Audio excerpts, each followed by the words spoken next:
Cool. We are live now. Wonderful.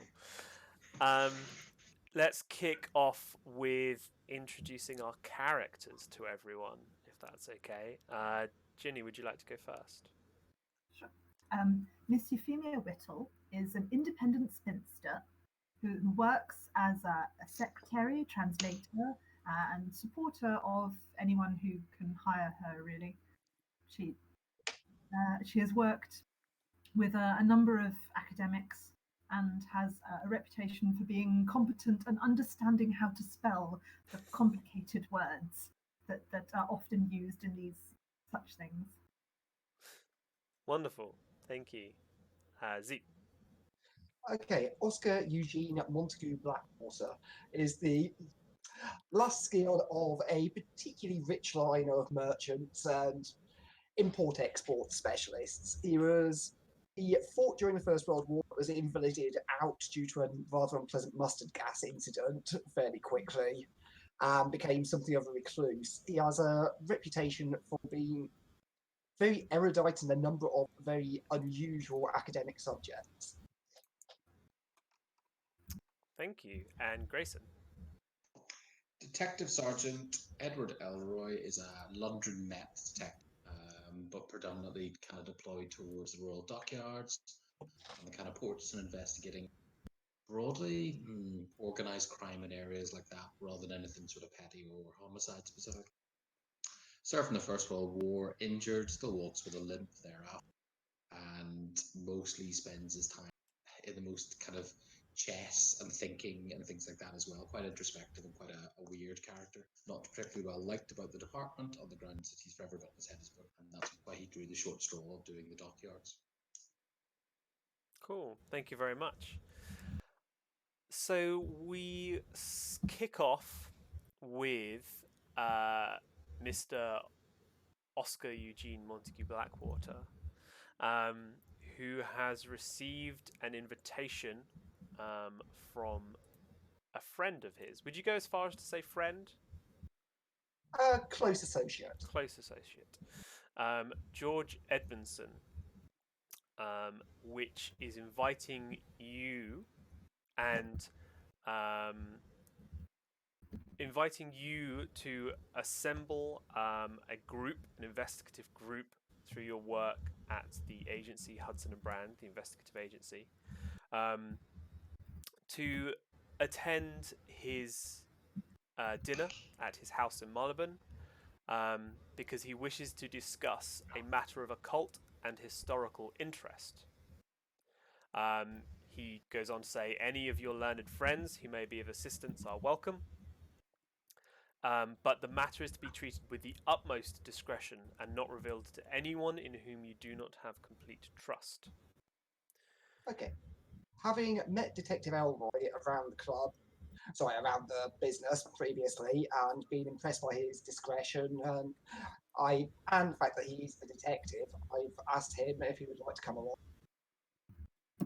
And Sure. Also, it would be incredibly useful to have somebody of Miss Whittle's skills along to both keep a record of what occurs and just keep an eye on things. Sure. So the agency is based in a townhouse in Soho.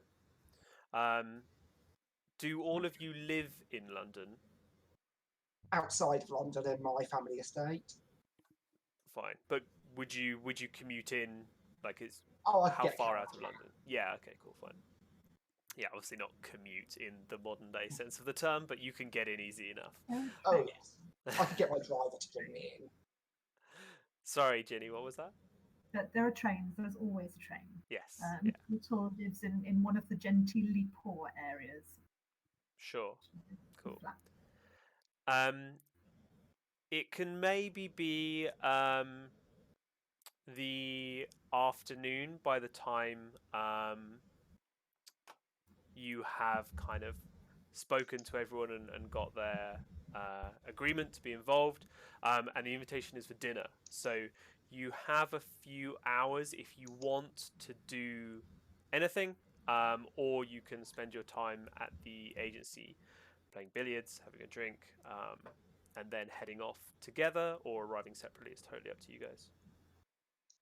I have a quick glance over the reputable academic papers and see if Mr. Edmondson's published it recently, or if there's a hint about anything he's working on. Sure. Those kind of periodicals would absolutely be available at the agency. There's nothing like directly naming him.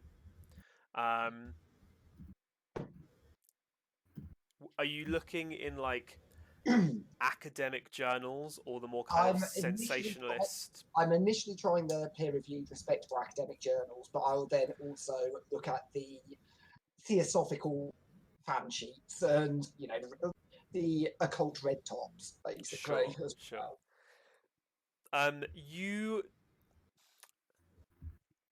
You don't find anything that you trust to not be just absolute hearsay made up by a journalist because they had a word count to fill.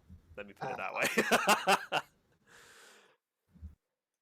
So yeah, he hasn't published anything, or there's no news of like new acquisitions or something that you think he might be referring to specifically with this letter. Okay. I will ask my two comrades if they'd like to join me for afternoon tea. Absolutely, that would be lovely. Thank you. Detective?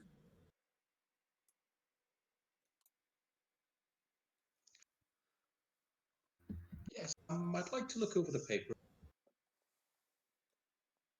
You'd like to look over the papers? I imagine we probably, yeah, it lasts sort of few days because I imagine we get most of the ones that are published in and around the club, given the emphasis I would say on kind of keeping abreast of things. So I'll have a quick look. Anything particular that comes up with his name, George Edmondson's name's mentioned, or anyone else who's particularly noteworthy in the same circle. So, for example, you mentioned Crowley was roughly returning or had just recently returned. Yeah. Yeah, so there's a lot of the information in the more academic journals is focused on proper research or study. There's a lot of Egyptology stuff at the moment. It's very, very popular, study of hieroglyphs and that kind of stuff. Very prominent this time.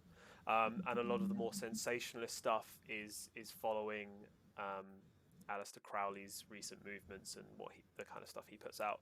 And yes, within the last year or so, he's recently moved back from the US to Croydon.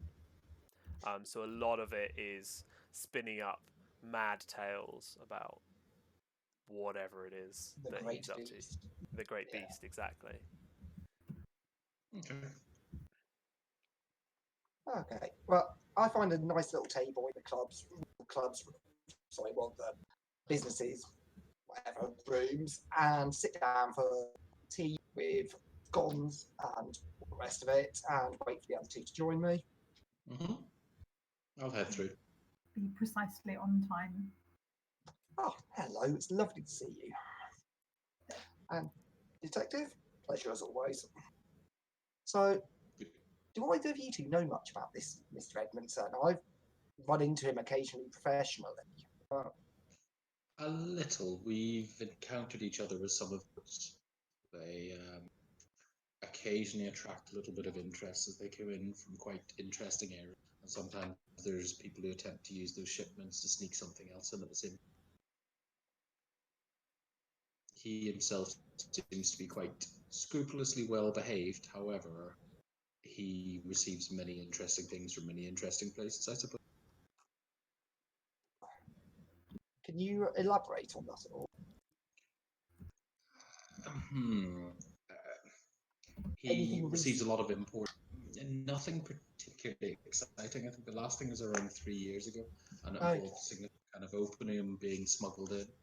Since then, there's been a few bills of lading. A lot of the stuff comes from the Far East, India, etc.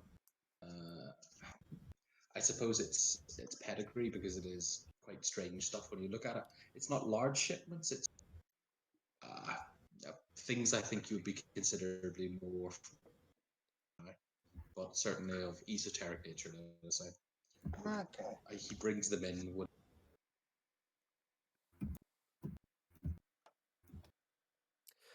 Your audio is cutting out a little bit, Grace, and I don't know if it is for everyone else. Yeah. There's probably not a lot you can do about that, but we might ask you to repeat things every now and again. Of course. Miss Whittle, have you ever done any work for the gentleman?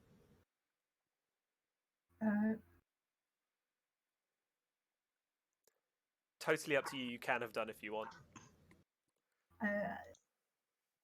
I believe a couple of years back he wanted a small memorandum translated and written forth with some bills of sale. He wanted to make certain what it was he was expecting. I can't comment further, obviously. Oh, obviously not. So I wouldn't ask you to. Very Right. nice. In which case, I think, well, let's wait and see what happens at dinner. You Sorry, detective. Would you recommend we do anything in particular going in?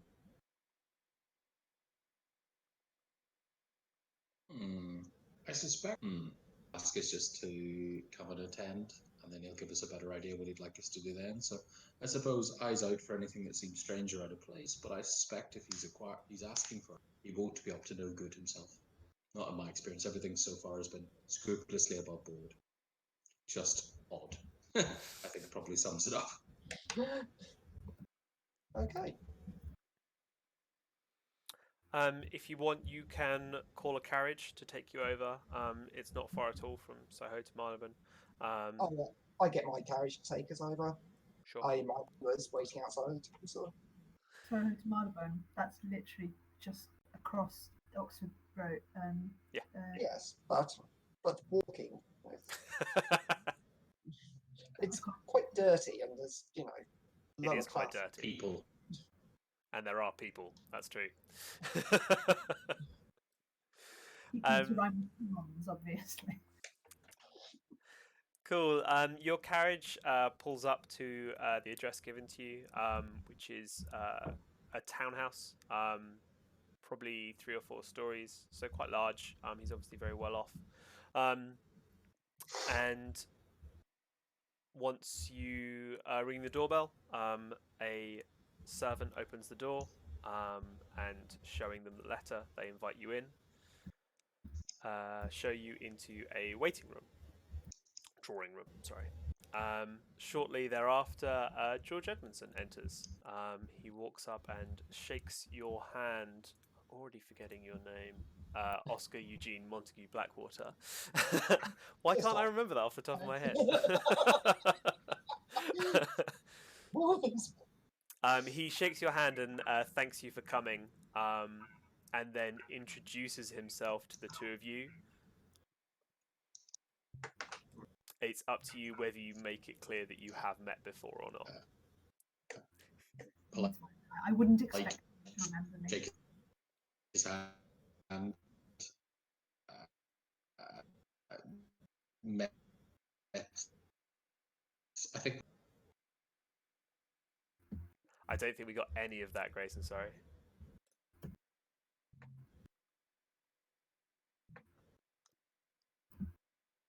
Say again.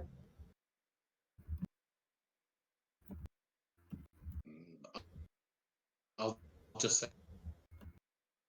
That's really struggling, that internet, isn't it? I think we've got a major delay there. Yeah. Whilst we wait for that, I use my basic knowledge of psychology to try and get a read on: is he relaxed? Is he stressed? Sure. Yeah. Roll for it. Yep. That seems to be a lot better now.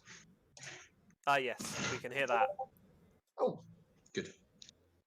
Okay, I'm gonna just have a quick glance around to see if anything stands out, any letters or anything else of interest that's been left.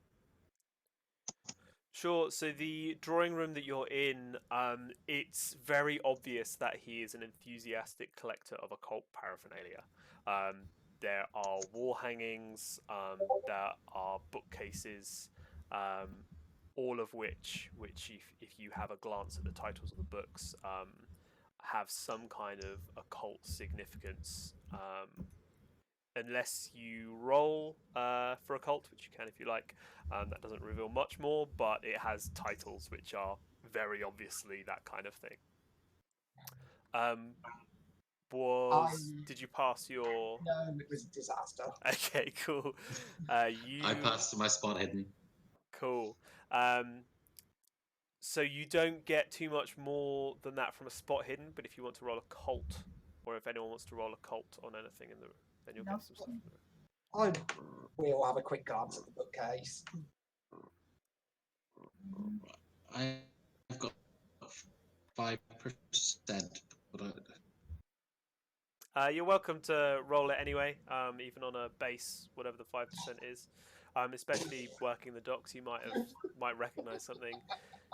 You're not rolling very well today. I see some books. Blackwater, you Yes, see some there's books. definitely books. Are you sure you see the books with that kind of roll? I think so I books. should. One of them might actually be his cat. I will take this opportunity to explain one of the. What does that mean? Confringo. That's psychic having a hissy fit. Spell instead. One of the mechanics that we will be using is something called pushed rolls, which is if you make a roll and then fail, you can roll again by describing what you are doing differently to achieve that. There is, however, additional risk associated with failing again. The classic example is if you are rolling a strength check to try and knock down a door or barge open a door, you fail, and you want to push the roll by throwing all of your weight against the door, and you fail again, you risk breaking your shoulder, dislocating your arm, something like that. You won't kill your character, but the downsides can be quite significant outside of that. Very definitely inconvenient. So if you really do need to pass, it's worth doing, or worth considering. Okay, with the rolls I've had, I have come to the conclusion that he's ecstatically happy to see me, and his book collection is rubbish. Fair. Additionally, you all have a luck stat, which serves two functions. I will sometimes ask you to make a luck check, in which case you'll be looking to roll under that, but you can also burn points of your luck. So if you fail a roll by 2, you can spend 2 of your luck points to adjust that roll down to a pass. You do, however, then reduce your luck. Should be on your character sheet, hopefully. Yeah, should be. It is a dice roll to originally set it, which I think is 3d6 times 5. Oh, that should have already populated for you guys. Yep. I mean, mine has because I rolled it, but you have to actually roll it. Okay, 2d6 times 5. 3. Yep. Well, there you go. Luckily, we've got someone who knows what they're doing here. Oh, blimey. Well, bad. Okay, I've got a luck of 20. The dice are not my friends today. The one time you want to roll high and you rolled low. Yeah, it's going to be that kind of game. Yeah, for real. So he then invites you through to the dining room, invites you to sit down, and over the next few hours, you are served a very sumptuous meal by several servants, with accompanying wine, matched for each course, multiple courses. And unless you want to steer the conversation towards anything specific, Edmondson will just make kind of polite conversation during the meal. Oscar Blackwater. You just need it and go where. So just keep it light. Sure.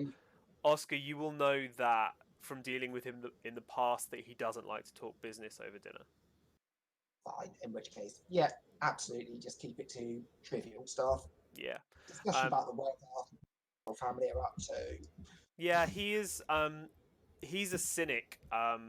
much like the official position of the agency is. So he'll happily talk about things that are occult, but he doesn't consider his business. So anything relating to Aleister Crowley or anything about people suggesting that actual magic is real or anything like that, he will chat about in the same kind of way that people As gossip I in a know from village. previous experience that me and him hold very differing views, I keep it extremely light and discuss the weather.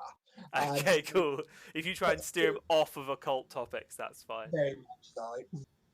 I will discuss, most recent findings in paleontology, new exciting fossils on the Devonshire coast. Very exciting stuff. He will inquire about what you do as jobs, Detective and Miss Whittle. Broadly,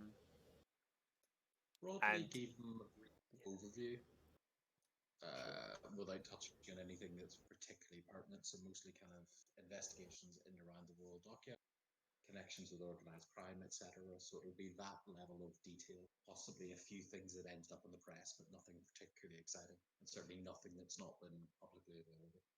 he'll be very interested in your work in the dock and with organized crime. Anything to do with trafficking or smuggling. He'll he'll be careful not to be like too probing. And he'll be conscious not to put you in an awkward position or anything like that. But he will be interested in it, for sure. Yeah, certainly things that case kind of elaboration of a thing that was broadly mentioned in overall. Like if they say such and such were 3 suspects fled the country, then I'll say who they were connected to, which organisation, because this is the kind of stuff that's probably well known by reporters, but maybe didn't turn up in the press. Nice. Yeah, he'll be super interested. And Miss Gray, Whittle. could you possibly speak up a little? Yeah, sorry, 2 secs. I'm just trying to share. Oh no, we've lost him again. Oh no, you're back. You're fine. We'll see how it goes. And Miss Whittle, what do you do? I um I work as secretary. I also translate a number of documents when required. That's very interesting. Very interesting indeed. Obviously, you wouldn't be able to tell me any specifics on what you've been working recently, but I'm sure you get to view a lot of very interesting documentation. It's fascinating, but I assure you that discretion is the highest part of my service. He will chuckle and say, "Well, I'm glad to hear it," and then kind of take the hint and move off the topic. Yeah, I mean, I am happy to. Where does he wander? What subject is he interested in? Can I make a psych roll too? Because everyone else seems to. Yeah, you can take a psych roll as well. All the cool kids are trying. Yeah, get a read on him. Ooh, Unlike everyone else. a powerful hit. He does seem quite relaxed. He doesn't seem overly worried or stressed or anything like that. He's obviously very comfortable entertaining people. Are And any of the topics that we've touched on things that spark interest or nerves or? he's when he's talking about occult matters, he's very obviously doesn't believe any of it. He just collects the items out of an interest in the almost anthropological kind of point of view of what do these rituals mean for those people and that kind of stuff. So he talks about it in these people believe X, these people believe Y, rather than they cast a spell that does this or anything like that.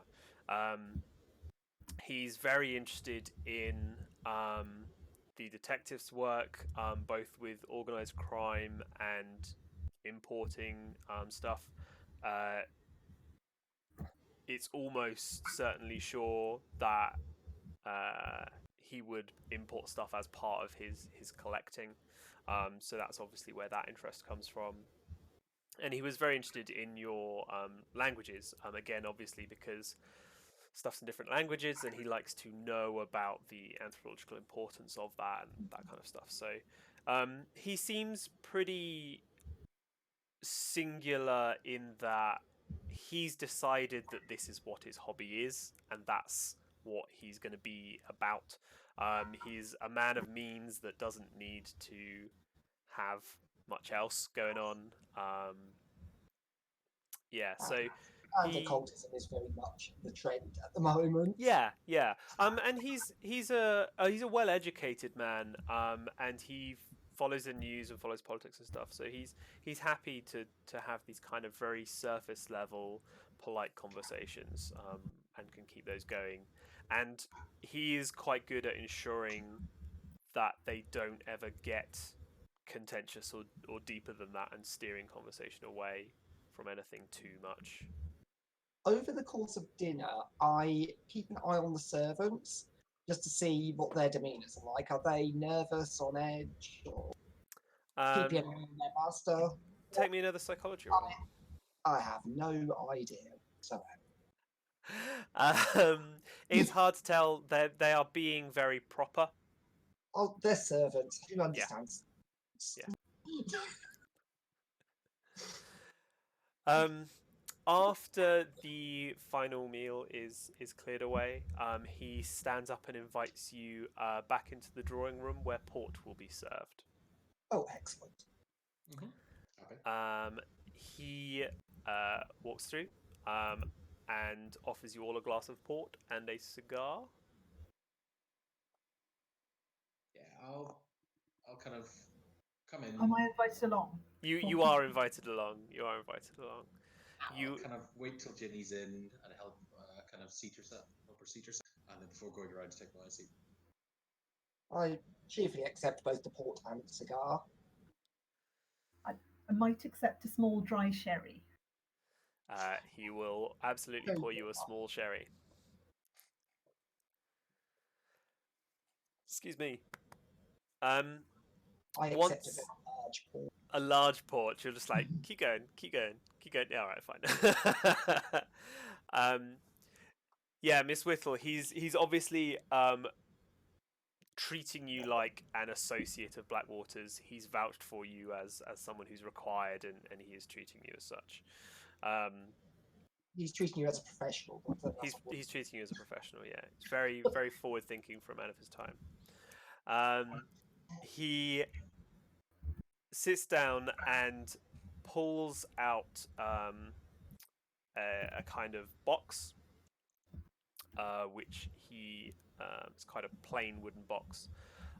He opens it and takes out a kind of folded piece of paper, which he unfolds onto one of the tables.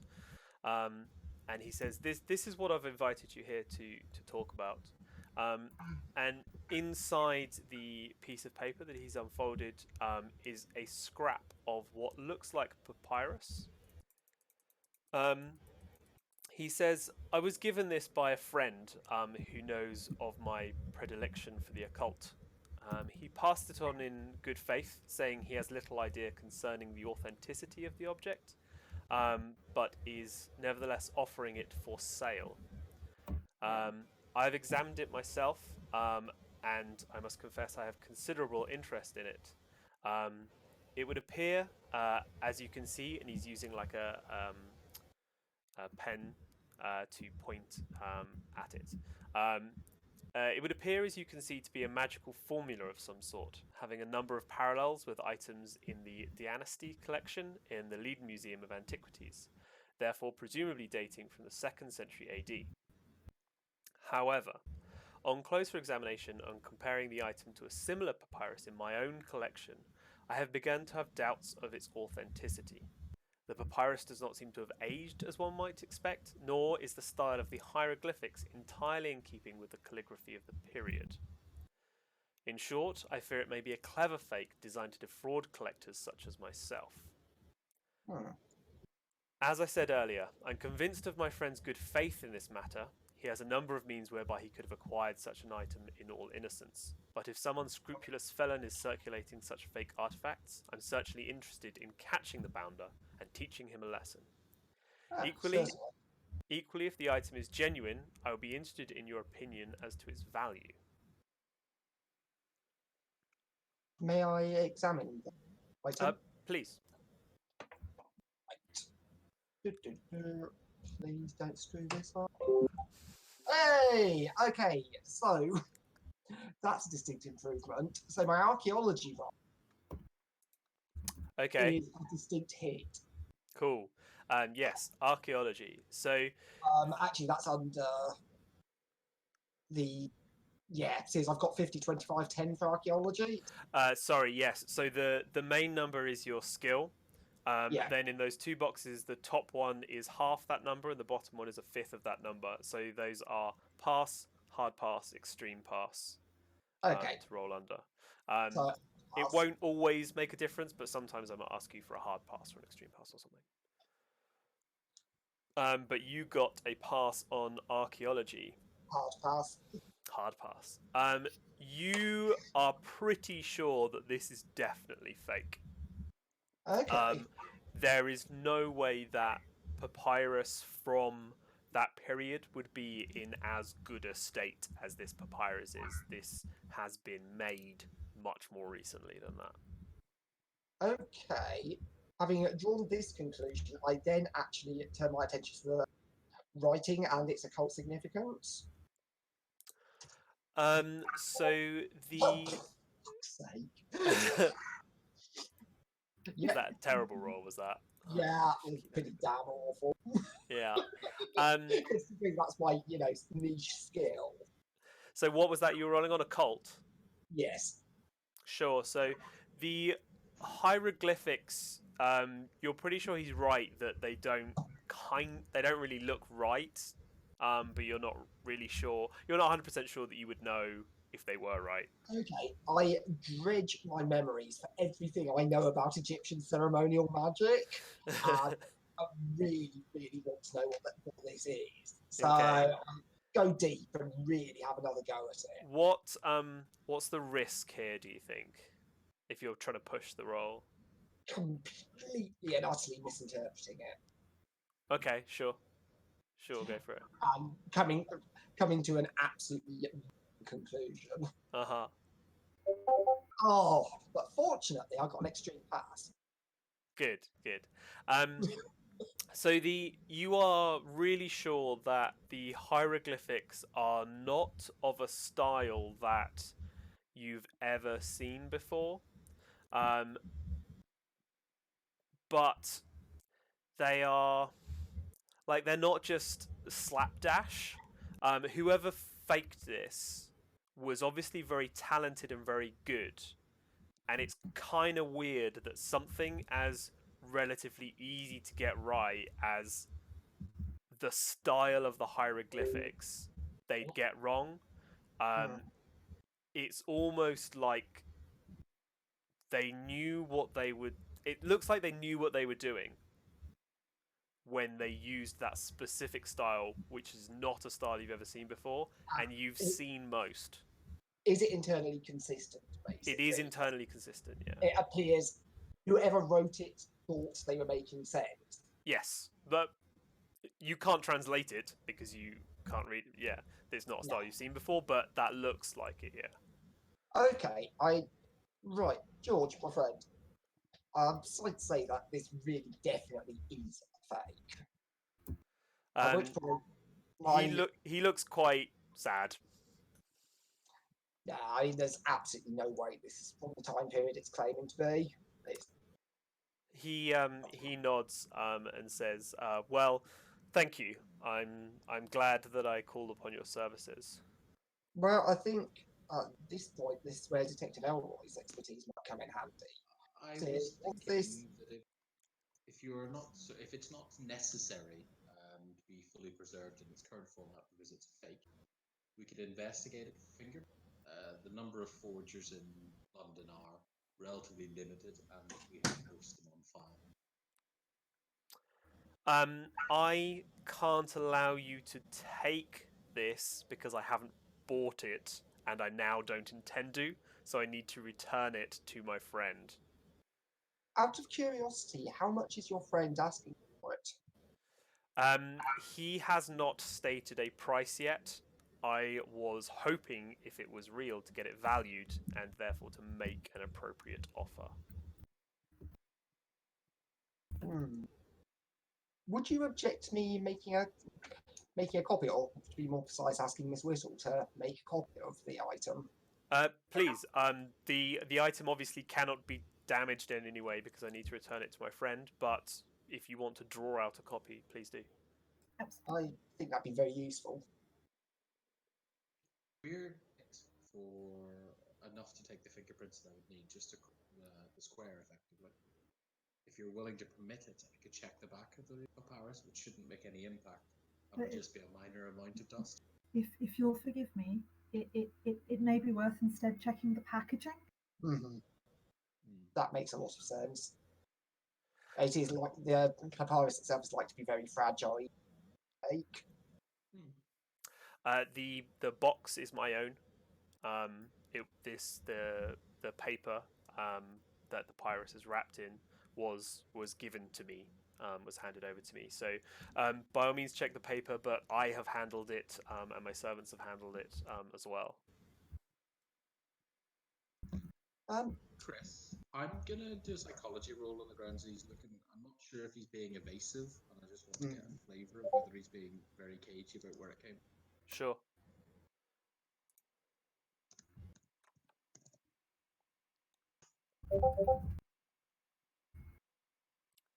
That's a pass.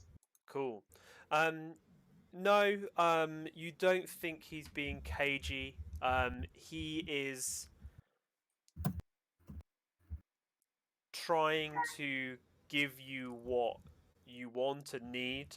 He's obviously very disappointed that it's not real. He was kind of excited about it, and so he's a bit. The interest has gone out of it a little bit for him, but now he's more concerned about helping his friend out. Part of which means getting this back to him in the state that he was given it. George, I need to ask a slightly indelicate question. Please. Can you reveal the identity of your friend? I can't, I'm afraid. No. Okay, just because if he acquired this in good faith, it would be useful to know where he acquired it. It would be very. I would like to make sure that he does not get conned any more than you do. Certainly. I will be giving this back to him, along with your findings. Would you be so good as to pass him my card when you do?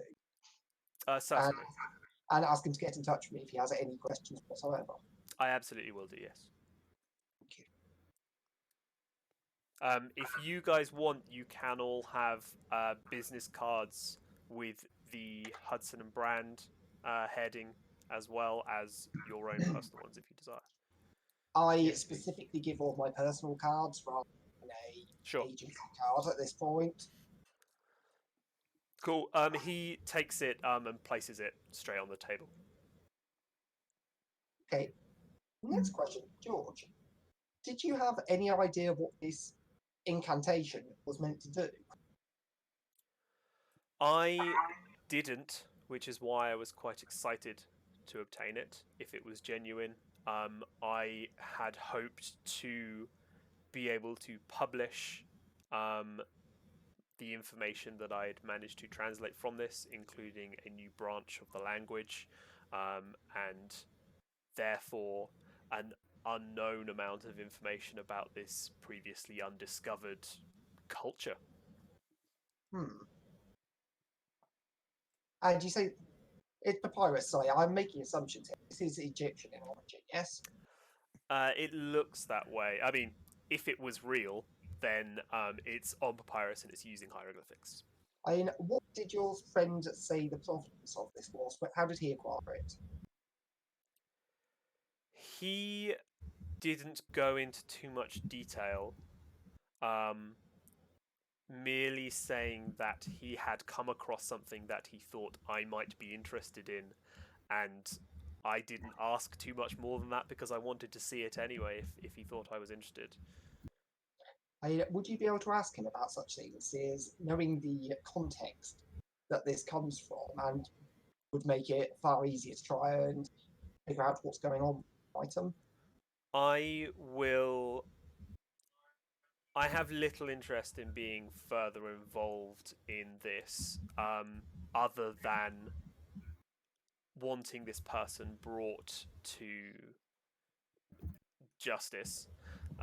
So the fee that I offered the agency will stand while you investigate this. I have a suggestion, my friend. Please. I too would like. I'm not a big fan of people passing fake artifacts around in the community. Frankly, it saddens me to have to disappoint you like this. So I prefer to not have to do this for any of my other friends. Would you be willing to introduce me to your friend as a potential buyer and say that I have more specific interest in what you have, and you have deferred to me? No, but only because the person who owns this knows me well enough to know that that's not something I would do. And I Okay, previously already admitted to them my interest in obtaining it. I absolutely will pass your card and this information on to them, and I'm absolutely sure that they will be interested in finding this person, especially where I will already be covering the fee. But it is not my place to introduce them to you. They will. Entirely fair, old boy. In which case, I'm perfectly happy to consider this concluded for the moment and wait to hear from your friend if he chooses to make contact with us. Unless unless either of you have any further questions for Mr. Edmondson. Have you purchased any further items from this friend of yours? I haven't. No, this my friend is not normally in this business. They normally deal in other types of importing, and came across something that they thought I might be interested in. Out of curiosity, a psychology to see if I can work out exactly what he's implying at that point. You can take a psychology roll. Not a clue. I'm pretty sure it's smuggling. Tobacco. It was obviously tobacco. Yeah, I'm suspecting smuggling, but okay.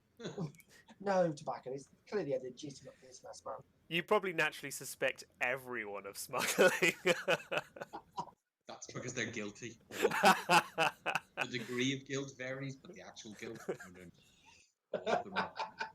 A police officer knows there's no such thing as him.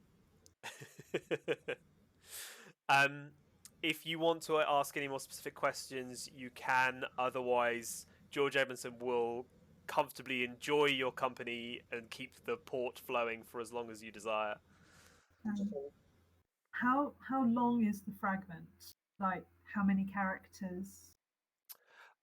So the fragment is maybe like slightly less wide than like A5, but probably about that long. So it's less than 50 characters, more than 15, that kind of ballpark. But it's significant enough that it feels more like a sentence than a word, kind of. Yeah, it's he talked about wanting to be able to decipher it, and it probably is enough text to be able to infer something from it. Yeah. Cool.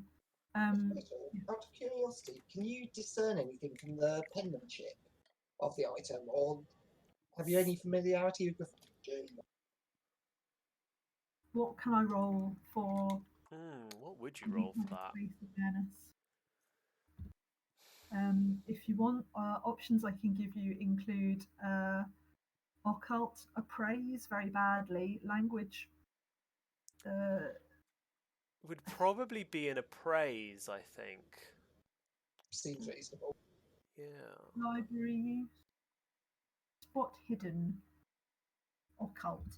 It's not really hidden. Messages include like codes and so forth. Hmm. Would what, sorry? Would include codes and similar, which is deciphering things. Within a cult, sorry, was that? Uh, um, within spot hidden or occult. If spot hidden would be used if like someone was trying to hide something. But if you're just trying to like, oh, the Brute force L flicks information. there, and that is indicative of a whimsical nature kind of style of interpretation. It's probably a praise. Well, also, just is it a confident hand? Is it somebody who's used to writing? Hieroglyphics. It looks like little pictures. True, So, but the fact I mean, is, you can't really sit there and go, "Oh, that bird's kicky foot." I mean, maybe you can. surely you can discern the difference between a practiced and learned hand and the hand of a You would have to be pretty familiar with the language to. Yeah. Yeah, maybe it would be a language check under the language. Hard under language other. You would have to decide that one of your languages was ancient Egyptian hieroglyphics, Why which not? is up to you. Yeah, go for it. Sure. Seems marginally more useful than anything else right now. I've still got another language spare. Well, I've got Latin covered, so Nice. I've got Cockney covered. Ew. Not that I'm a Cockney myself, but I'm fluent and can.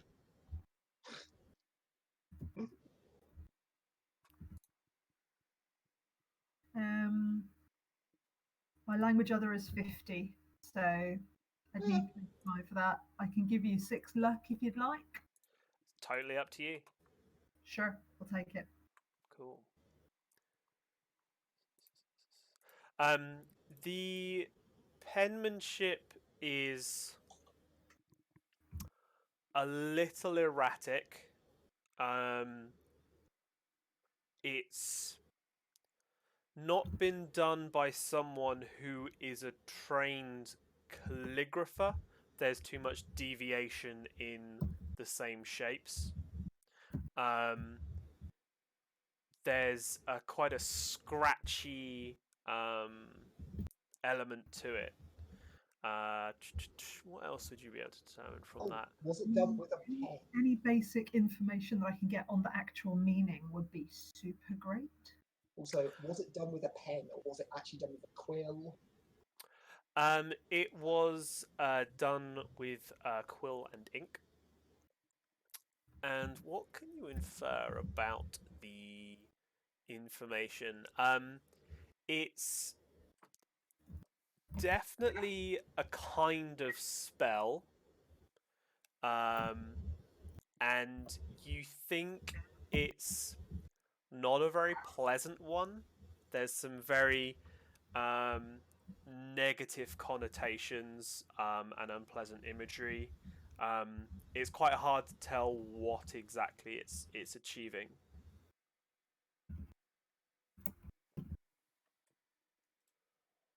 I'm thinking like the curse tablets you find dropped into wells and things. So it's quite. What would you be able to tell? It's. If you want a supplemental off any other skill in support. I'm Are just. you telling us this as you go along? Or are you waiting till the end to reveal what you're finding out? If there's a way of engaging in the conversation that isn't intrusive, then I'm more than happy to share what I'm thinking. After all, Edmondson was excited about finding out information about it, and even if it's fake, it looks like it's a really well done one. So I'm happy to share that if he seems like he would absolutely be interested. Yeah. Yeah. Yes, absolutely. When you reveal that it's something unpleasant, Maybe we just finish the copy and stop. Try to. Some things are better. Hmm? Some things just reading them can be unfortunate. I have to read it in order to write it. But- Edmondson will kind of chuckle and pat you on the shoulder at that. Maybe just copy it without thinking too hard about it. No, please go on. I'm interested in what they were trying to say and pass off. I let whatever's left in my glass of port and ask for another. He gets up and pours you another. Please continue, Miss Whittle. So you would be able to. You're not 100% sure, but if you really had to make a guess, you would think that it's not a spell that is kind of read and done. It's almost like the target for it is the paper itself, or like the person in possession of it, or something like that. Maybe. So more like the black spot or something of that sort. That's more the vibe you're getting from it than a fireball. Yeah. George, Yes, Mason. slightly odd question. Hmm. But when you were getting this item out of its packaging, Hmm. I don't suppose you happened to cut yourself. He looks at his hands. No, I haven't any cuts here. Okay, good. Yes, paper cuts are awful. Well, you have to be wary of tetanus. It's Yes, absolutely. a very serious drop of archaeological business. Here.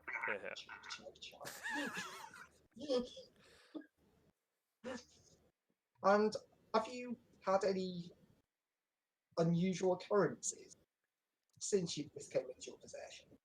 Any unusual what? Sorry. Occurrences. Occurrences. Even strange dreams. I'm just humour me, old boy. Quite sure I don't know what you're getting at, but I only received this yesterday, and I can't think of anything of the nature that you're talking about. I slept very well last night. Oh, I'm very glad to hear it. Excellent. I'm sure there's nothing to be worried about. So am I.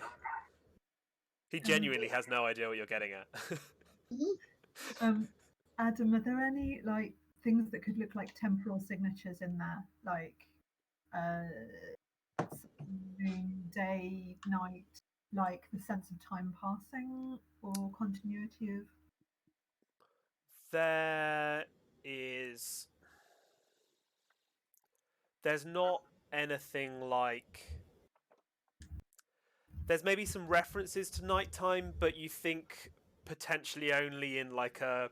You're not really sure if that's nighttime or they're just using like darkness as like an evil presence, or is the cultural metaphors get really hard to interpret.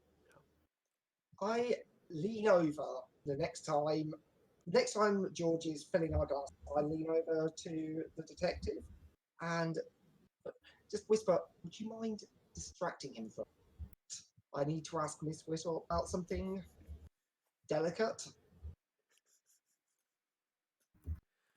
Maybe ask him to show you some of his collection.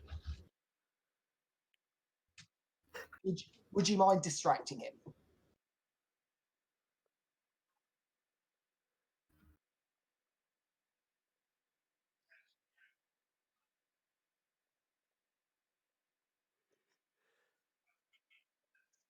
Oh, I think have we lost you? I think so. Yeah, there's no audio coming through there at all, is there? No, Thing. which is a shame because it looks like he said quite a lot. It looks like he was really going for some good stuff. Great. Try logging out and coming back in. That sometimes fixes it. Yeah, I think it looks like there's quite a big delay as well. That's him gone now, isn't it? Yeah. Yeah. But quite often I found with Discord that if you just go out and come back in, it Yeah, fixes most of the problems, certainly. Is it reasonable to assume that Gray is capable of distracting Edmondson briefly? Yeah, maybe. Yeah, I mean, no. it basically means that we can have a chat right now. Yeah, absolutely. I mean, And then commercial just break. If Dark Star Brewery wants to sponsor us, then please do. Recording. It's refreshing. Very Um, nice. Orange squash. Ooh, Oh. orange. A sponsorship from Orange Squash would be top shelf. Top shelf. Oh. Yes. Let's assume. Oh. Oh, I like. Dun, dun, Oh. dun. Good timing. Let's assume for now that the detective was indeed able to distract Edmondson Is for that better? a while. Oh, Yeah. we We can can hear hear you. you. Yeah, that's substantially better. I don't know what it was. Oh, that's much better. We can hear you. Can't see you. I suspect that the issue is going to be that the Wi-Fi can support either video or audio, but both at once is a bit. Well, I can try. Well, let me turn the video on now, and if it completely bombs, then I'll understand what's going on. yeah, it's got a delay as well. Yeah, it has. Yeah. How's that? We can't see your Is it video okay? yet. 1 sec. Oh no, that's terrible. You should... Eldritch.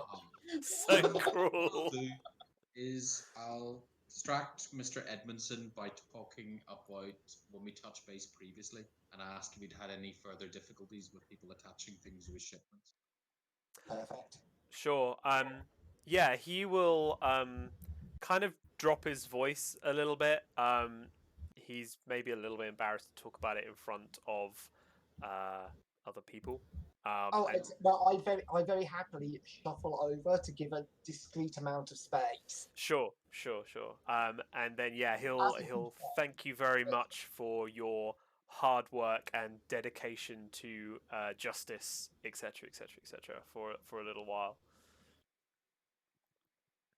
Do you want to take some kind of talky check? Either a persuade or a fast talk.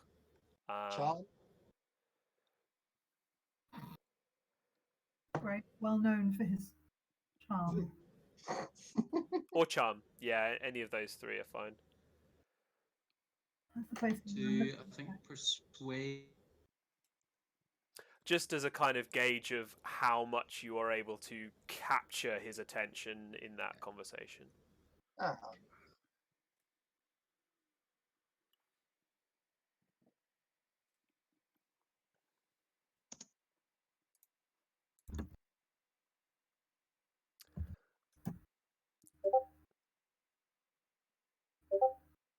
52. Failed. Okay, that's fine. 2 seconds. How much is it for luck? Is it 1 point for 5? It's 1 for 1. No, how much that's did you miss it I by? think I've got 12 luck in total, so. Wow, I thought I was bad. Cool. You Well, still manage to kind of split the conversation a little. And you are definitely having a separate conversation to them now. He's just a little bit more likely to overhear if you guys do talk about anything super interesting. Okay. Sorry, can I double check how luck works again? Because I think I may have stuffed it up from the reaction. Yeah, Roll 3d6 it sounds like plus you should 5. have more than 12. Yeah, I've got a luck of 12. So is that 60 points to assign? So it should definitely be more than 12. 3d6 times 5. So, probably 60, yeah. Oh, right, I rolled 12. Oh, Yeah. yeah, then times that by 5. 60, yeah. Right, That's so I've got much 60 points better. to assign. That sounded a bit more like it. Given this, I'll use 12 of those points, which is all I need to top it up to success. Cool. Yeah, great. Okay, so yeah, he is very intent on doing a couple of things. Avoiding the others finding out about this embarrassing situation. Staying on your good side. Take a psychology roll as well. Mm-hmm. but yeah, you definitely have his full focus. Excellent.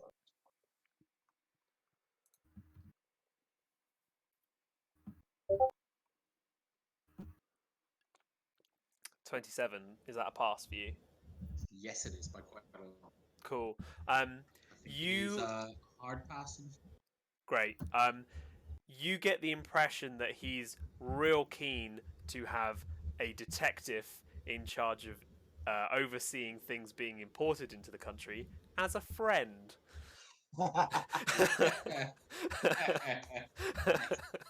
Wonderful. I'll just say I'm happy to help. he With, looks real managing your happy. bureaucracy. Cool. He's probably topping up your port quite a lot.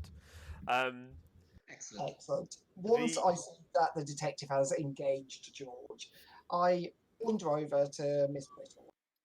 Miss Whittle, I knew I was making a good decision when I invited you along, but I genuinely did not expect you to have this gift for hieroglyphics. This is wonderful. Would you Would I? humour me a little further? I honestly have no gift of languages myself. Is there anything in this script which could, in your opinion, be translated as our host's name?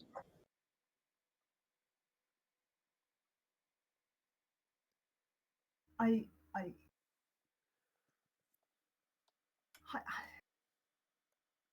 I'm most familiar with a hieratic script, which is pre-demotic and only recently been and analysed and found. It is one of the intermediary steps between true hieroglyphics and Yeah, the modern I language. The to modern. explain my thinking, I'm genuinely concerned that somebody may have arranged for this to fall into our host's hands deliberately, as I mean, in at, an attempt to. at while this piece of paper, while the papyrus is clearly not like a couple of centuries BC or whatever, how old does it look? Are we talking? Actually, that's a fair point. I'm gonna have a go. How old is it? So with your earlier archaeology roll, Okay, area archaeology knowledge, yeah. yeah, sure. You got a bit from your earlier archaeology roll. I won't make you roll again for the same thing. It is made using quite an old style, and the way that is made is that there's a lot of it preserves quite well, which makes it quite hard to date because there's not much degradation over time. Any time in the last few hundred years.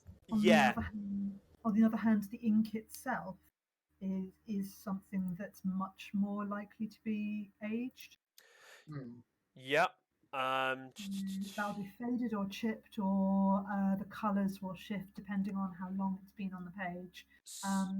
You can tell if it's. Go on, I'll have another. Let me take another archaeology roll Go on, give me an archaeology roll then. and see if I can determine this. Go on then for the ink. Okay, wait a minute. Archaeology.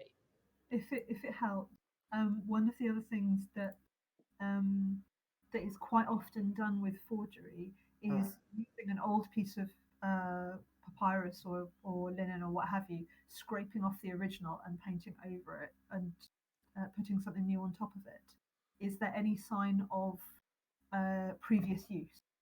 Okay, I'm going to burn sufficient luck to actually pass that one. Sure. So the ink could be as much as a couple of years. Could be as much as a few decades old. Okay. Could be as recent as yesterday.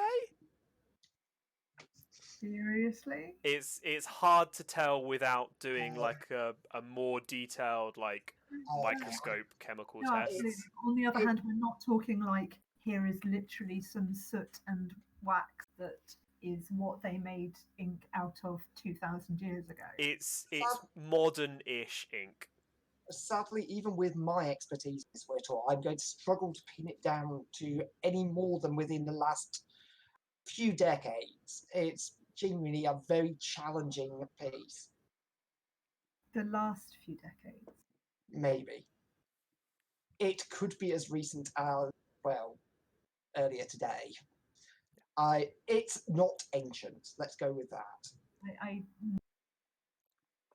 So again, it's almost like in some weird ways it's a very good forgery, and in other quite easy to falsify ways it's a very bad forgery. It's almost like somebody wasn't trying to make a forgery or not make something that would pass examination. This is why I'm a little concerned about this piece of paper and a little concerned about whether it has our friend's name on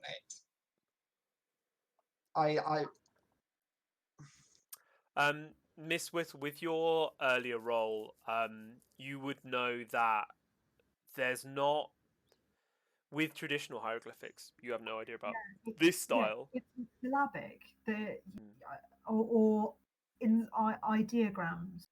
Mm. So you're not going to get an ideogram for Edmondson. Yeah. Unless there's a cartouche which could represent it or something. Yeah, you would at have which to point you're going have. get an artistic representation of him, not an actual name. Is there anything which could fit that criteria? Is there a cartouche in there? There's Because that's not. the easiest way of defining a name. Yeah, there's not anything that you suspect could be his name. No. Is there anything that could be a name? Is there anything within a cartouche, or is it literally like whomsoever holdeth this, thou art cursed unto the nth generation, let the skies fall and burn your bones? There are things that could be names, but it's more an invocation. I call on Sutek to curse your name. Yeah. On that, invocations to a specific name will tend to have a religious focus, and there's only going to be certain numbers of deities whose names will be called on. Those names are much more likely to be recognizable because they're going to crop up a lot. The Book of the Dead and shit is a thing. Yeah, absolutely. I mean, EA Budge has done his translation by this point, so... Yeah. And you don't recognize any of them, which could be because the style is so different, or because it's referencing something that isn't in there. Why would you use hieroglyphics to discuss non-Egyptian deities, or use different... No, it's not hieroglyphics, though. It's just something that looks like it. I suggest we investigate this further when we've got more resources available to us. Yeah. This is why I made sure that we get a copy. Oh, by all means. Quill pen.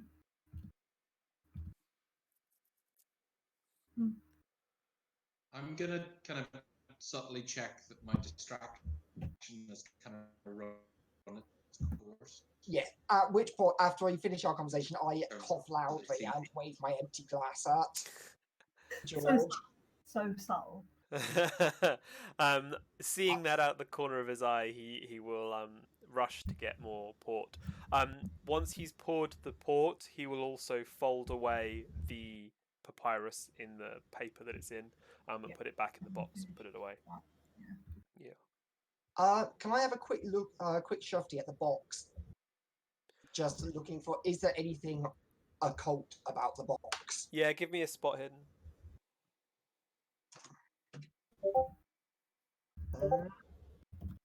Not. 49. No, not a chance. You don't spot much. If I can do it on occult. it would be on spot hidden if you see anything, and then you take a call on if you see anything. But It's a box. you don't spot anything, but that in itself is kind of telling. Like there isn't a big design on the lid of the box or anything like that. So just a plain wooden box. Yeah. It looks like a plain wooden box, yeah. I think George said he had provided it himself, didn't he? He did, yeah. Are there any postage markings on it or Or a name or anything? label? The paper was plain paper, and there's nothing on the box. At that point in time, I'm reasonably happy to go. I want to go back and phone Scotland Yard and ask if any sort of forgeries like this have been occurring Sure. anywhere. I excuse myself to use the little gentleman's room Sure. and ask one of the servants to direct me.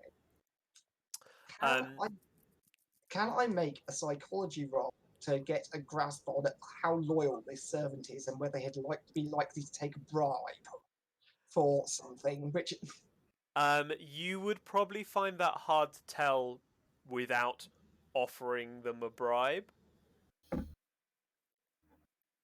do the servants seem inordinately attached to their master, or do they seem like they're doing a job? From what I've seen so far. So from what you've seen so far, they are proper and formal, and doing a good job. From that, like they're not obsessing over their master or anything like that. It all seems fairly straightforward. Their bribe ability almost certainly comes down to how much he's paying them. Right. As he accompanies me to the restroom, I go, the item your master received the other day, did it happen to come? Was it delivered by the post or was it brought over by a courier? You would have to ask my master that, sir. Yes, but I'm asking you. I pull out a truly outrageous bribe. Cool. You. How outrageous are we talking? If it's really huge, it's going to affect your credit score to have that much cash on hand. I mean, considering I genuinely don't know for the time period, it's enough that it's a pittance for me, but enough to definitely turn a butler's head. Okay, sure. I mean, particularly as this is hardly sensitive information. Sure. I tell you what, give me a credit rating check to see whether the amount that you would have on hand is enough to bribe him. Maybe. Maybe. Sidekick sometimes struggles a little bit, this dice bot. Go on. God. Go on. Maybe? Oh, it's really struggling now. It hasn't been quite that slow. Well. Oh boy. That's really struggling. Maybe I mean, it's struggling so far, it kicked Grey out. So. That's... Discord, yeah. In fact, has Grey frozen? Yeah. Okay, Grey has frozen, just staring off into the middle distance. I can't even see Grey. Oh, there you go. He's back. Okay. I just rolled a 0-8, so that's an extreme success. Yeah, well, as is 17. No, to be honest, yeah. I think cool. 17. The servant looks around, kind of almost a bit flustered, grabs the money and shoves it in his pocket, and tells you that the parcel was dropped round. Hang on. I didn't expect you to get this information quite yet. Where are we? Well done for skullduggery. The parcel was dropped round by a James Richardson. Okay. Who is a well-known investigative reporter with the Daily Clarion. Oh, but you would almost certainly know who he is. He's quite famous for writing very damning exposés on the rich, the famous, the wealthy. Okay, that is absolutely first class information, my friend. I don't say my friend, my man. I give him a 50% again of what I've already given him. And say, if anything else happens to cross your mind that you think might be of interest to me, you can always contact me here. Do you give him your card as well? I give him my card, and can I have a charm? You can. Let's see. Maybe. Eventually we'll find.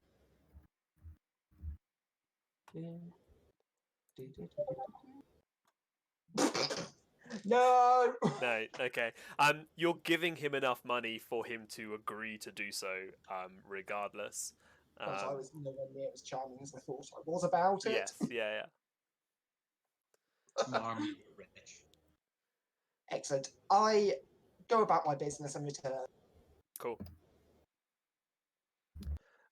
You've probably polished off a bottle of port by now.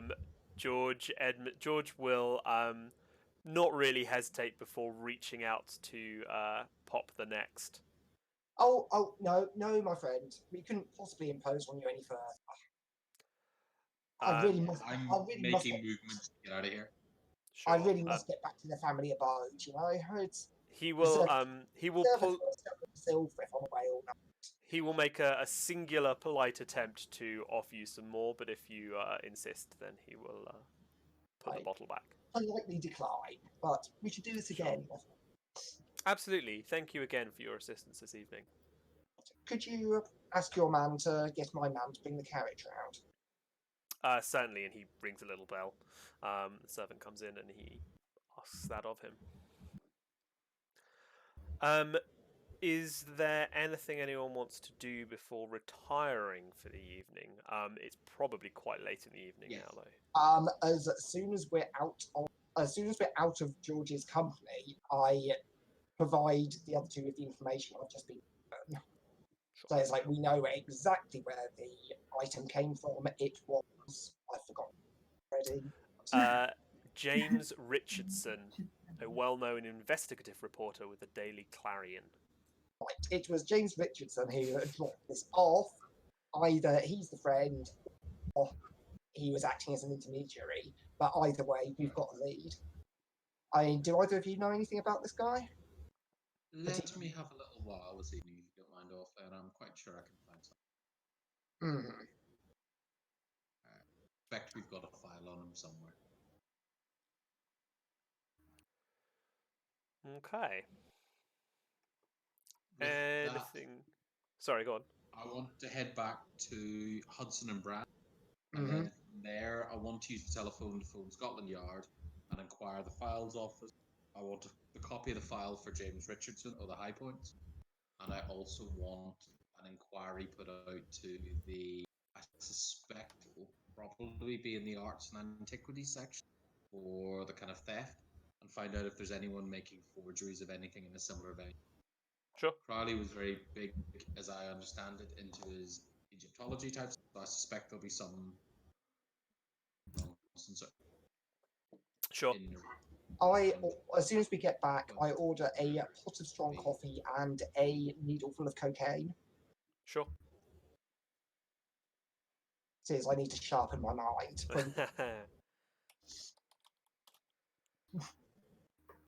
Cool.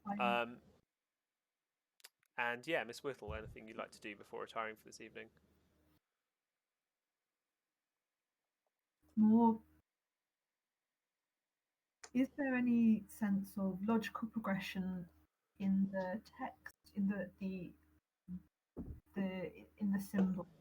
It's essentially trying to set out all of the symbols to create an alphabet here, or well, not alphabet, but you know what I mean, a list of all of the symbols that have been put down. So I'm not writing it out. I'm just like, this one appears, and this one appears, or the first one appears again. I don't need to write it down again. Trying to discern meaning from it. Sure. It's not super easy, and it will take you a little while. If you try and stay up doing it, you'll probably be up most of the night. The main difficulty is where it's not been done by someone who is a trained calligrapher. It's not super clear whether some of the more similar shapes are meant to be the same or they're meant to be different or not. Is the bird kicking up, or is it just a typo? Yeah, yeah, it's kind of tricky. But if you want to stay up the whole night doing that, you can. I mean, what's the worst that can happen? Well, it wouldn't be very proper. Cool. Right. You told me there's only like 50 symbols on there at most, so that gives me a benchmark. Yeah. As much as anything else, it gives me a familiarization with the script and a sense of what it is. It's very much like I don't have a big sample. I can't build a feel of a language from that, but I can get to the point that I might well recognize it again if there are other symbols that aren't part of this lexicon. Sure. Sure. Yeah, you can spend the rest of the night familiarizing yourself with the idiosyncrasies of the script. I spent the rest of the night on a caffeine and cocaine binge, reading everything I've got about Egyptian magic, ceremonial magic through the Sure. ages, and also looking into any modern references to societies or groups active in London currently who have particular interests in this sort of thing. Sure. Cool. Sweet. If that's what. And I also pen a letter to Professor E.A. Budge via the via the British Museum, asking if he would be willing to take tea with me at some point in the next week. Sure. Cool.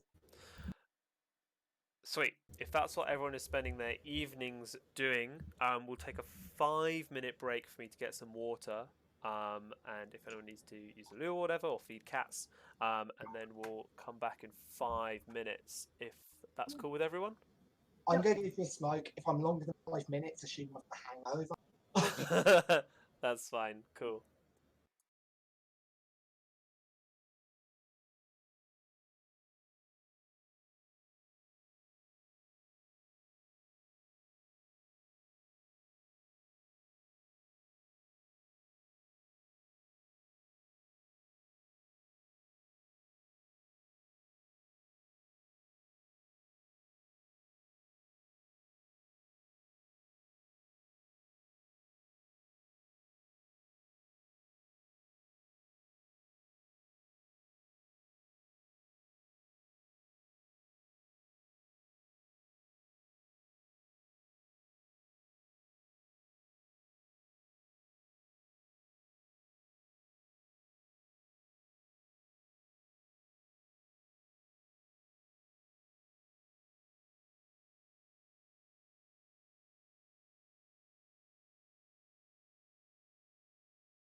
Cool. Are you all spending the evening at Hudson and Brand, or are you staying elsewhere at home? What sort of time are we likely to leave the Edmondson's house? It will be quite late by then, so probably approaching 11 midnight. Then Probably, because rather than travel across London. staying at the club, yeah. Yeah, cool. In the morning, the staff can prepare you a breakfast as Oh well. yes, excellent. I'd like a large plate full of kippers, please, Absolutely, can have a large plate full of kippers. and kedgeree. Would you be able to get kedgeree? Yeah. Well, let's say yeah. Probably Let's not, say but no. we'll go with yes for now. Basically, I'm sitting at the table, tucking into a very hearty breakfast. Sure. Um, So you are, just to sum up where we're at, you're detective. You're waiting for an answer on the file on Richardson and any reports of any forgers or forgeries or anything like that that are kind of similar. Operating in Egyptology specifically, or something similar to that, rather than a broad, too wider To be remit. fair, modern Egyptology would be quite a big thing at this point. So, Yeah, it would. And Oscar, you are waiting for a reply to your request for tea with someone. I have sent Sir Wallace Budge a note set because he's a sir, I'm rich and academic. I have sent a note saying, "Would you like to have a chat?" Sure, that's cool. That's fine. You obviously won't really receive replies to those immediately. What would you all like to do after breakfast? Did my research turn up anything? Sorry, remind me what you were looking at specifically. Occult groups or societies in London practicing in ceremonial Egyptian magic. Cool. Give me a library use roll. You're using the library at the club, yeah? At the agency. Yes, and just my personal knowledge of the Sure. such things. I want to review the papers while Zeke's doing that and try and see what James Richardson's been writing about recently. Sure. Yep. How did that roll go for you, I'll tell you in a minute. Oscar? Oh, is it not loaded yet?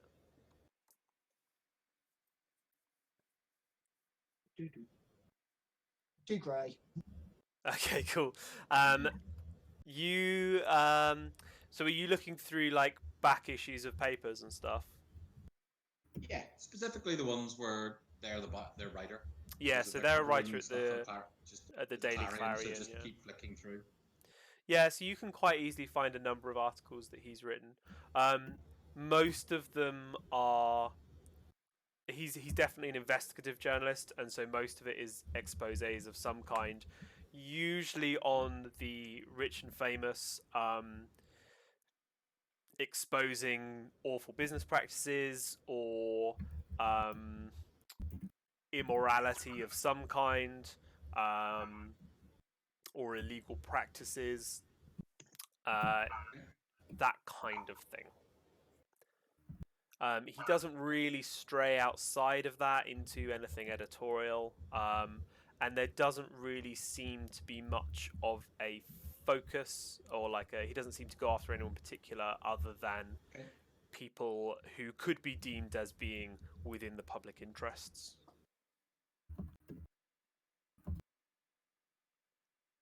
But that's definitely what he's famous for and how he makes a living. Has he covered anyone that may reference Egyptology or artifacts or the occult recently on his exposés? Has there been anyone where there's some kind of overlap between the two? Not especially. You can't go back very far.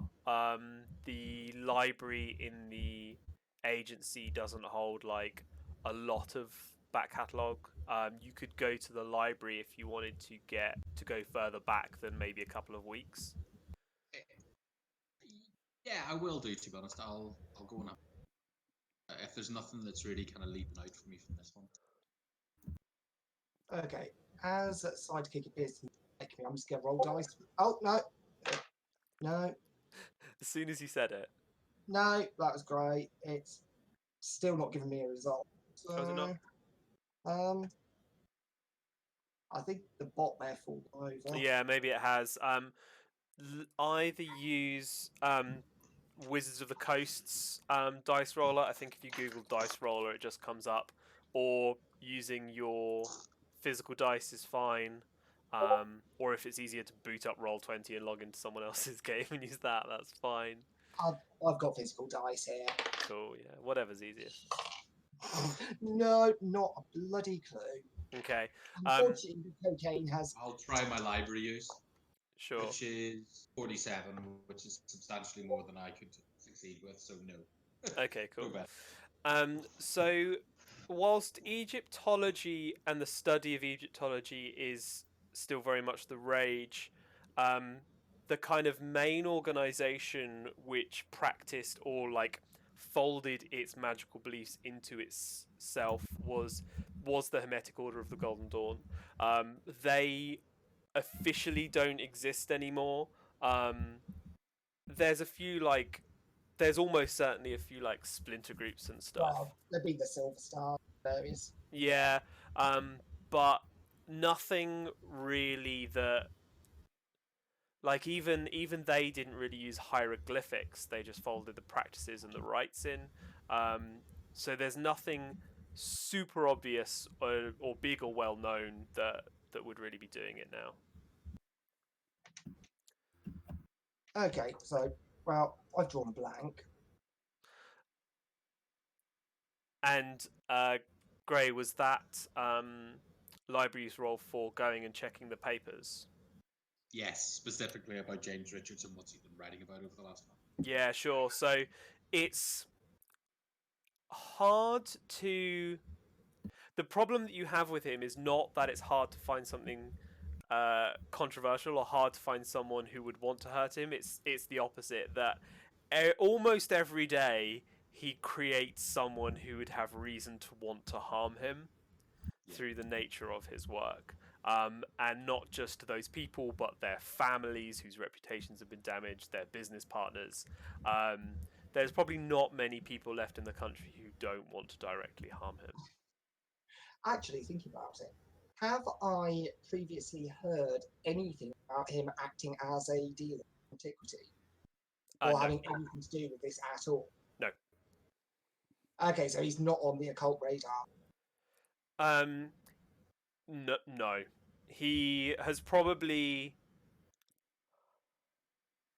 He's probably not even really done much of in the way of exposing someone for like importing things. Even he really does try to focus on stuff that is harming the public in some way. So misappropriation of funds or like things that are illegal, same as smuggling, but more like directly harming someone rather than just like someone not paying their tax. Detective, Miss Whittle, I'm not a worldling, but why is this journalist even involved in this? Am I missing him?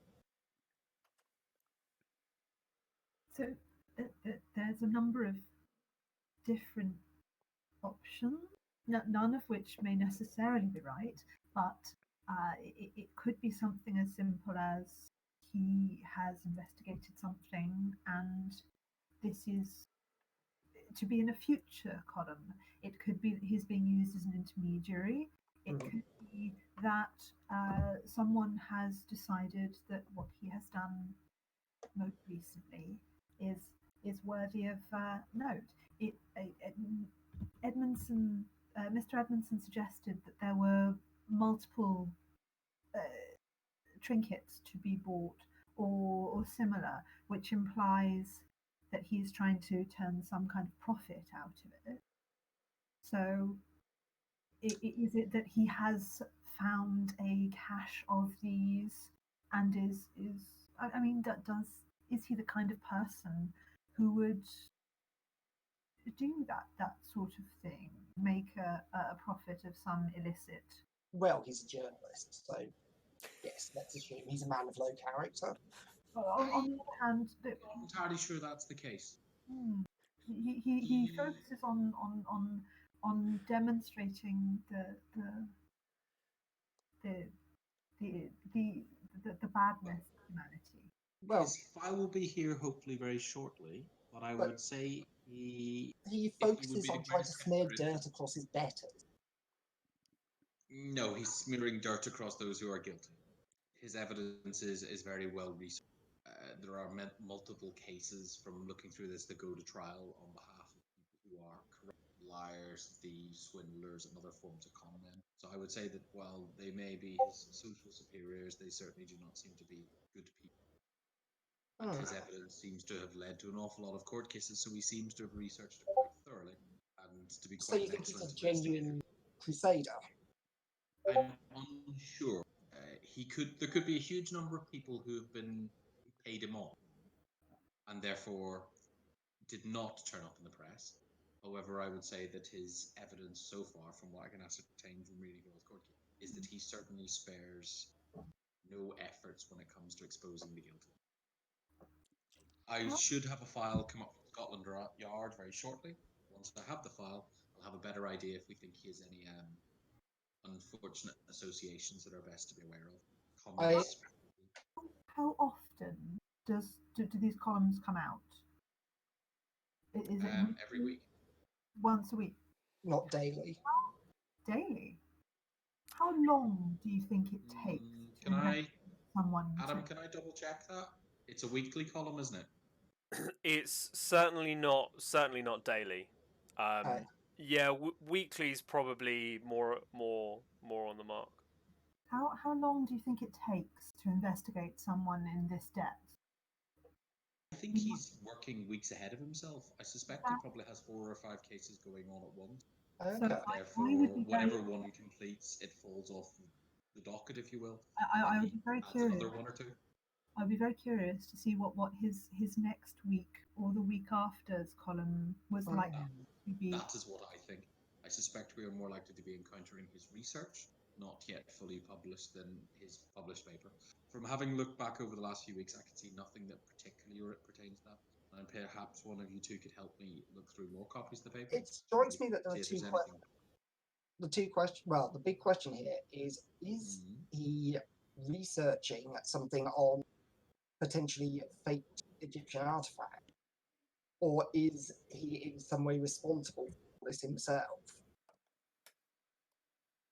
I'm inclined to spend a day or two whining and dining a few of my acquaintances and seeing if anything shakes out about his reputation. At the very least, I can find out whether he's a good church-going gentleman. I agree. I will be interested to read his file. I don't want to just discuss too much more or come to any firm conclusions in the gentleman. So I'll have a chance to look that over. I'll also probably do some looking into the Daily Clarion and find out if they seem to have any particular agenda or any particular skeletons in the closet. There is another angle which we might look at. The writing itself. This is nothing like any Egyptian. Oh, sorry, I forgot to say, I have written a short note to Sir Wallace Budge, who is one of the experts in Egyptology. And if he will agree to see it, hopefully he can provide some insight into. This isn't. This I've seen nothing like it. I think it might be worth considering looking at those linguistic hobbyists who like to create their own languages. Oh, you think it might be a cipher? Well, not a language, an evolution, or simply an artificial one. It's It's Thursday morning now. Shall we agree to meet on, shall we say, lunch on Monday? And we can discuss any progress we've made. Let's say lunchtime tomorrow. Oh, I'd say rather than later today, on the grounds that I think once I get these files, they generally require quite a lot of reading, quite a lot of cross-referencing, and I would like to get some time to get from the fraud squad and find out if there's any additional particular forgers that are working in this field, and then start to pull together a list. okay, you are putting me under quite a lot of pressure there. But okay, I will start. Yes, I will contact a few of my acquaintances if they're free for lunch or dinner. Well, like I say, lunchtime tomorrow would be a good time to, if we have found anything further. There is no expectation that we have to be, but I'm hoping that by that point in time, Mr. Richardson may have got in touch as well. Which will be, I think, a telling point. If he comes to us, then he's interested in the matter as an investigative matter. If he doesn't come to us, then there's something he probably wishes to have. That seems reasonable. Cool. What are you all going to spend, certainly the morning, if not the day, doing? I get my man to send out my calling cards to a number of my acquaintances in the community. Mm-hmm. Just see who's at home and to meet me for coffee Sure. or dinner or whatever over the next 24 hours. Sure. Miss Whittle.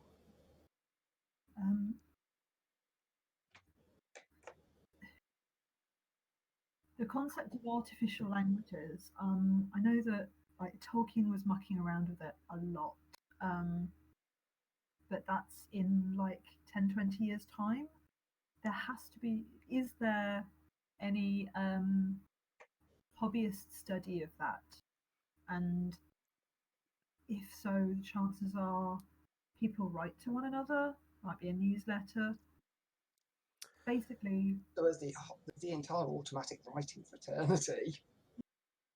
that's it. I mean, it's weird but cool. I mean, the Holy Guardian Angel transcription and Inoculant, yes. yeah. Inoculant. I mean, you've got Austin Osman Spare would have been acting around now if he wasn't in asylum and he was big into sigils and weirdness. But yeah, essentially look at it from a linguistic side. I am interested in anyone who is creating languages, anyone who is studying niche, anyone who's looking at evolving patterns, things like that, because you don't create something like this from scratch. Sure. You don't have no background in the study. You need to know how to build a language in order to make one. Sure. You need a very solid founding in linguistics. Like, yeah. What about the cryptography angle as well? Would you be willing to have a look at that? Yes, absolutely. I mean, there could be something as simple as just a substitution cipher. I mean, it probably isn't, but that's about knowledge. That's about the extent of my knowledge of cryptography. So yes, no, but this is no, this isn't a substitution cipher. It feels syllabic or ideogram. It isn't an alphabetic structure at all. The Rosetta Stone has been around for 100 years.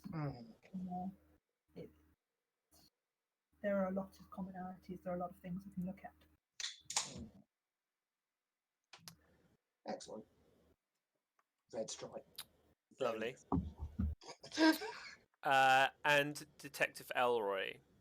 The two files, specifically the one, first of all, on James Richardson, that I've requested be sent up from Scotland Yard, and also then the report about any forgers that are working specifically in the fields that we've identified.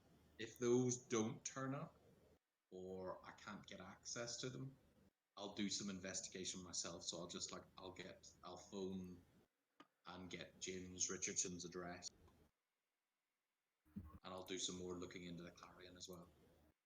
Cool. So where is everyone I am going to stay at the club until I get any responses to my calling cards. Uh-huh. I'll probably stay at the club as well because I'm expecting files and things to be dropped up here. British Sure. Library, I think. But Sure. if I find that it gets to lunchtime and the files haven't turned up, I'll just go to Scotland Yard to get them myself. Sure. Or the British Museum, maybe, but probably the British Library. Okay. Close enough to reach by an enthusiastic walk. And a brisk walk will clear the air and make sure I stay awake. Oh, I offer you my carriage if stepping out. I couldn't possibly. A brisk walk, clear away the cobwebs. If you're absolutely certain. Yes. I'll come back for tea. Excellent. I muted myself on Discord to sneeze and realised that the stream doesn't pull my audio from Discord, it pulls it straight from my microphone, so that was really loud for everyone watching the stream. Whoops. How many do you have? 0, I'm sure. Where are we? Let me pull up OBS. How many are on? Yeah, we're on 0 viewers, it's fine. So, okay, Miss Whittle first, and then we'll come back to the boys at the club. You are going to the British Library, and you are looking for. Are you looking for like specialist periodicals, papers for such a group of people? Essentially, yes. People are going to publish. Mhm. It's essentially a fanzine. Mm. There'll be one. Yeah. Because it's not about the occult, the club won't have anything like it. But the British Library has a copy of literally everything. Yeah, sure. So I want names that crop up a lot. I want anyone who's discussed how do you make this, how do you do that, especially people who are looking at ideographic languages rather than alphabetic. Cool. There can't be that many of them. Sweet. Give me a library use roll. Sure. If the dice bot will let you. Well, let's try Dicebot, and if it doesn't, then I've got a thingy popped up there.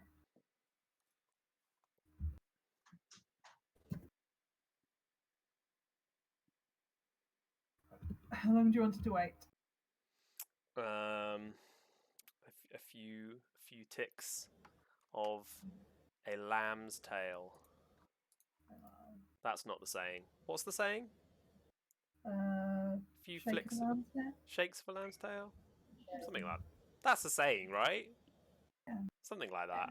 A few shakes of a lamb's tail, yeah. Yeah, cool. All right, I'm not going completely insane. No, you're not. I mean, the fact that it hasn't popped up in the time you've had to say this means that I'm going to go and roll the dice online. Cool.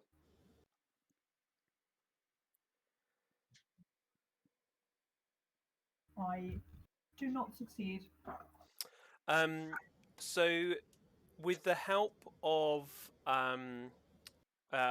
someone who works there, a librarian, is the title for people who work in a library.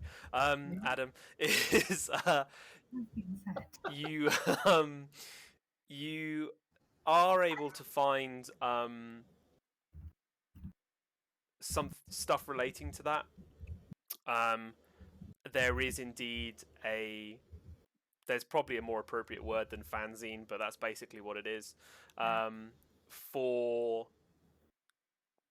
It's not really for like language creation, but there's some cryptographic stuff that kind of covers it. Anything like creation of something raw, because even the Echinosian stuff is meant to not be something new, it's discovery of something old in a weird kind of way, so they wouldn't classify it in the same place. So you find the cryptographic stuff, and anything in it which relates to hieroglyphs specifically is near exclusively fluff pieces of when we understand this language more, we will be able to do something interesting with this. Almost all of the actually interesting stuff gets deeply mathematical very quickly. there's not a whole lot there that you think would really. No one's really expressing much of a passion for this specific thing. Cool. Is it worth trying a different angle to try it for hard, or just moving on? That's probably you're probably fairly certain that there's not a whole lot else to find. You've probably spent most of the morning here by now. I will set it on side. Detective Elroy. I wonder if there's an appropriate role I can give you to take for something like. So I don't think you'd necessarily have the authority to just like order stuff to be sent to you that isn't directly relating to one of your cases. But This way.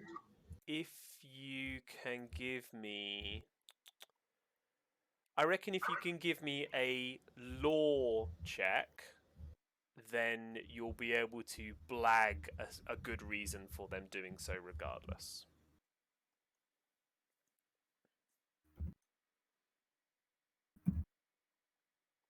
If the dice roller will allow you.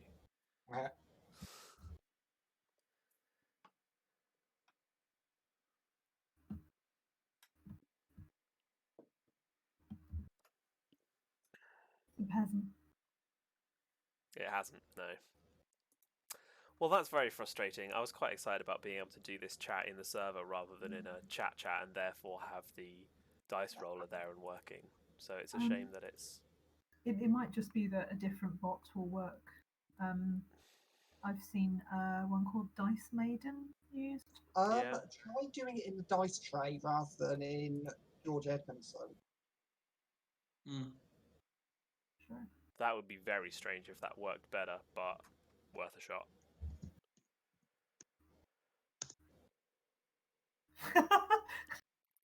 You guys aren't helping yourselves by all submitting rolls at the same time. I wanted to know. Yeah, it was a test. We failed. If it worked for me but not for Ginny, then we'd know that there was inherent bias in the system. Yeah. Or it did better. Someone is cheating. Gray, do you want to roll dice, you dafty? Yeah. Gray, do you want to try a different way of rolling the dice? Yeah, I sent a link through, or you've got them there. Just yeah. I do.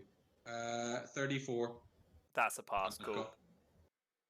Yeah. Yeah, you got 60 in order. Yeah. Yeah, that a pass is fine. You get those files sent over to you. So the file on the journalist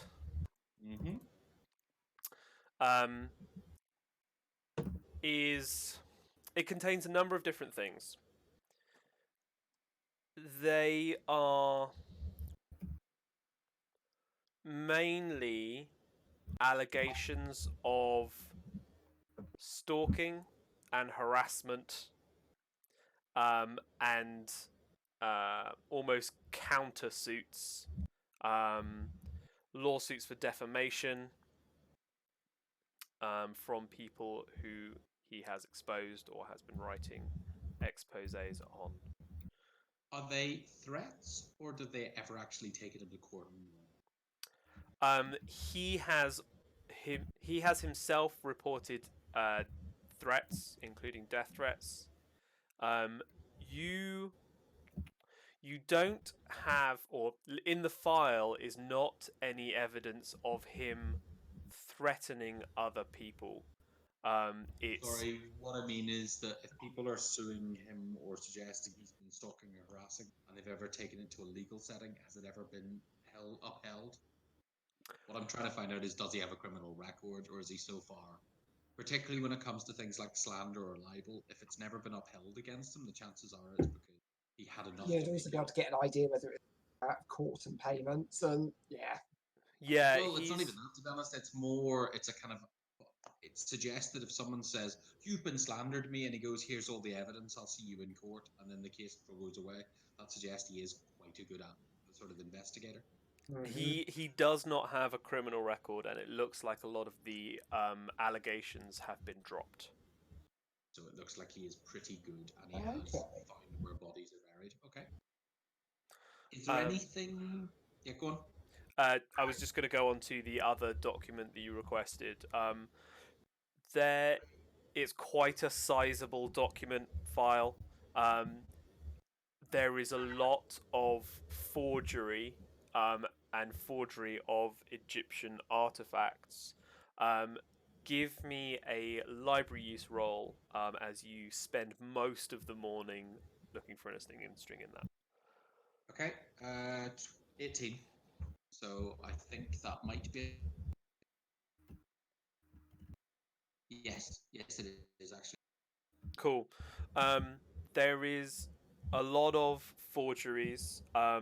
Most of the forgeries are of things more statues, jewelry, that kind of thing. There's not a lot that is just papyrus. The stuff that there is that is like that is good and bad in different ways to the piece of paper papyrus that you saw. There isn't anything that has the same hallmarks that you identified. Okay. Is there anyone else who? I'll put aside anyone I can do. I appreciate that my library use is not great normally, so I'll be a bit skeptical whether I think I've dug out everything. And what I'll do is I'll kind of filter everything that's potentially relevant into one pile, so I can ask for help from the other two. Sure. In Are you case just filtering down to something anything sort that is like papyrus? No, more anything that involves anything that doesn't involve like woodwork or anything that could be potentially relevant to the same skills, whether it be calligraphy, writing, Not working with statues. leather. So Yeah, the key thing is that there is nothing that gets the hieroglyphics wrong in the same way as the papyrus that you saw. Getting the I'm actual shapes and styles right is quite easy to copy and look up in a library and copy out. So even if you're okay. doing a So bad job, it's not none of it's wrong in the same way that your papyrus has. That's the so main difference. yeah. So what we're looking at is someone who's not wrong exactly, but more someone who's different. They're trying to achieve something specific, right? Right. That's what I mean. To be honest, it's not like they just looked at a book and got it all wrong. I mean, it could just be a complete idiot. But why would? But the amount of effort and craftsmanship gone into doing it, Yeah, you would think they'd spend 15 minutes in the library and pick out a book. yeah. This stuff's been everywhere for so long. I mean, there's hundreds of pictorial references. Yeah, it's available in most public libraries.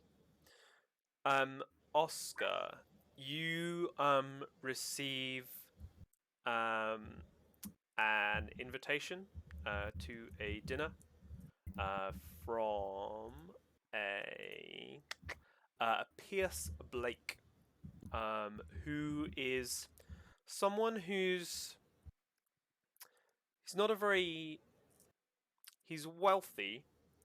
He's not particularly smart, and he's not a particularly educated person, but he is enthusiastic and wants to be a collector of the occult. And you suspect he's overjoyed to receive an invitation from someone as respected in the field as yourself. He's invited me to dinner. Does he mention that there'll be anybody else at the dinner? He doesn't mention it. He has invited you for dinner at a quite nice restaurant in London. Oh, fine. In which case, at least I'll get a decent feed out of it. Yeah. Cool. Okay, I send my man back saying yes, I'd be happy to meet him at the restaurant. Wonderful. Are I then on the way, I get my man to drop into the British Museum Uh-huh. and lodge a request for anything they can give me on Egyptian curses, but relatively recent stuff about Egyptian curses. So more about current folk curses rather than necessarily ancient. Okay, Just a cool. hunch.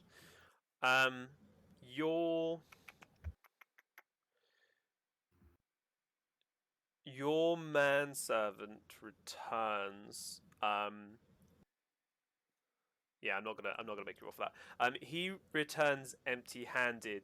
He says that anything like that the librarian that he spoke to says that anything like that would be in the restricted section, which is only open by appointment to patrons. Okay. Are you all having lunch at the agency? Yes. Yes. Cheapest place to eat lunch.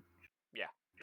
Um, I'll be kind of regaling them a tale of James Richardson, sort of just explaining that he really does look like he is, at least insofar as we've been able to ascertain in Scotland Yard, does look like he is a crusader and also quite a capable one. cool. I make it very clear that I'm deeply suspicious of the pleb. I understand that.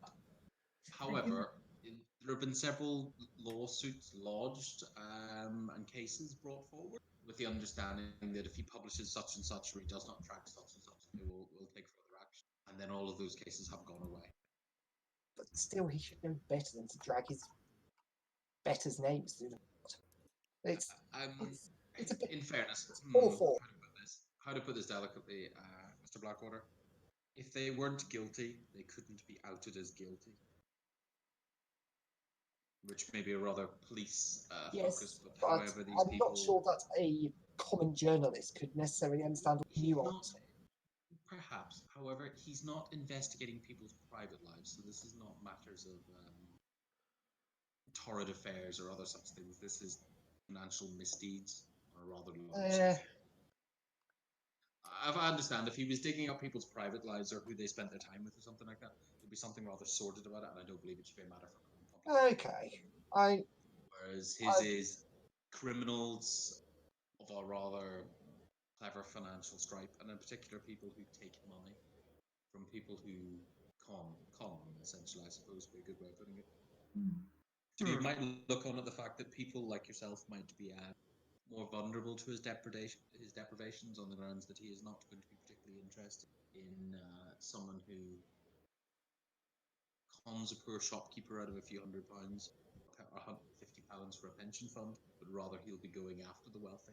So his exposés are possibly protecting them from predatory. well, if we're talking about the kind of people who have to actually, work for money, however, then, frankly, it's not my concern. Whilst you are having this discussion, the butler comes over to you while you're having lunch and says, "Excuse me, there's an inspector here who'd like to speak to you." Please? Does he Yes. say does he say the inspector's name? He tells you the inspector is called Inspector Carlton. I know look him? across at yeah. Indeed. Give me I don't know. Take a law check to see if you would be familiar with him. Okay. No, actually, I don't. I failed. But you don't know him. Got 60 and I still fluffed it. Sorry. Presumably he moves in higher social services than you. I'm just going to shrug. I'm not aware of him. Metropolitan, some 20,000 strong these days, so suppose there'll Really? be. There's that many of you? There must be a lot of crime. Yes, it's London. Fascinating. Yes, bring him over. The inspector comes over with a uniformed man with him, and they both. The seats are placed at the table for them, and they both sit down. The inspector bids you good afternoon. Good afternoon. and asks you whether you met with George Edmondson last evening. Yes. I'll take out my notebook. The he Sorry, will ask you what time you left. Why is this of interest to you? Are we suspected of being engaged in some kind of activity? We're George. not actually allowed to kick Blackwater in the ankle, but I have the face of a woman who really wants to.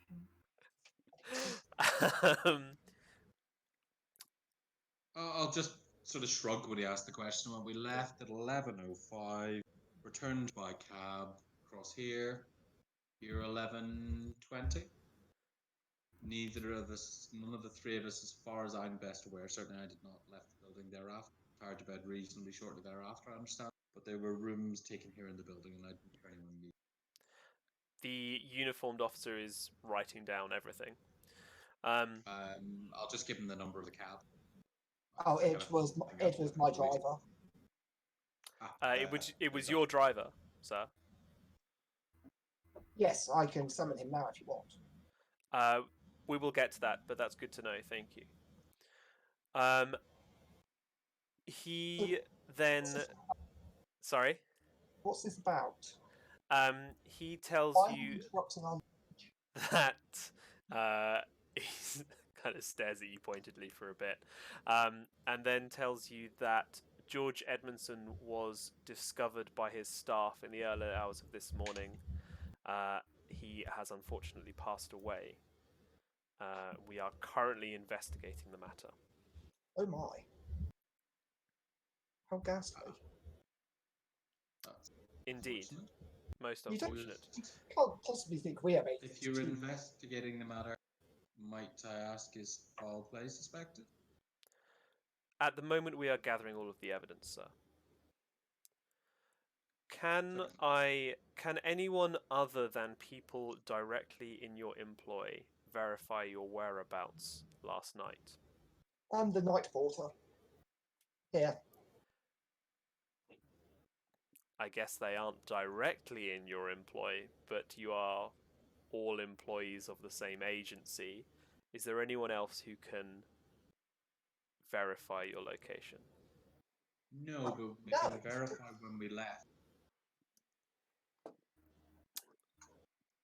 Okay. The uniform is scribbling down. Yeah, just I'm saying they can verify when we left. His doorman showed us out. And what was the meeting to discuss? Very simply put, he had acquired an Egyptian artifact that he wished us to look into and investigate and identify whether it was correct as a bona fide, as opposed to a fake forgery. And that was really the crux of the business meeting. Had it turned out to be, I think, probably of sufficient bona fides to be accurate, or then I suspect he would have asked us to look into the legacy of where it came from more. I see. Can you describe this item for me? Yes, I'll basically kind of close my eyes very briefly and then give very just kind of precise description. Thank you. I'll have automatically gone for my bag and then just waited. I turned to Miss Whittle and Can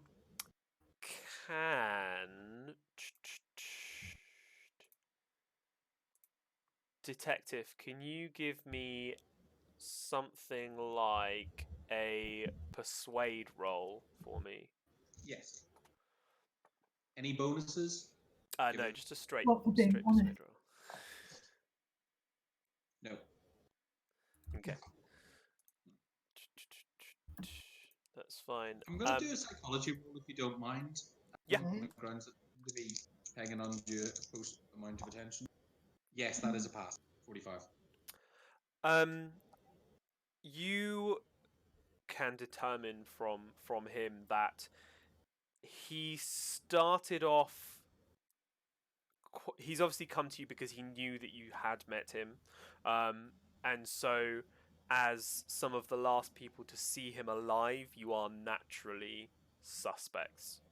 Um, the he's been hesitant to describe the nature of